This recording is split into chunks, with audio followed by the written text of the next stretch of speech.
ما زال واقع الخيانة اللي تعرضت لها الممثلة الجزائرية ميرالية حديث مواقع التواصل، خاصة بعد خروج زوجها توحى بستوري عبر حسابه يعبر فيه عن ندمه طالبا السماح وفتح صفحة جديدة. وهو الأمر الذي يؤكد حقا أنه قد أخطأ وخانها مع عارضة أزياء من أصول جزائرية قبل عامين. والموضوع حقيقي وليس بهدف البوس كما ألمحت إليه كارولين. انا بالنسبه ليا خدموا لها قصه وبغاو يشوهوا السلام عليكم يشوهوا شافوها مرتاحه بغاو يوسوسوها هذه الفتره.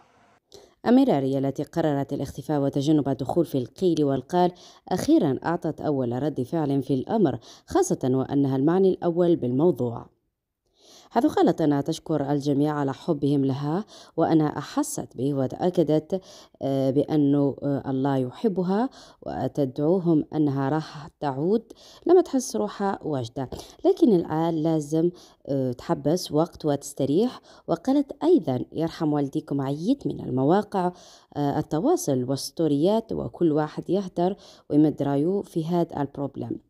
من جانب آخر لم تتردد صفحات مواقع التواصل في خطوة أقل ما يقال عنها وضيعة، قاموا بوضع مقارنات بين أميرة ريا وبين التي يقال أن زوجها خانها معها، وهو تصرف أعاب عليه العديد من الفانز في التعليقات.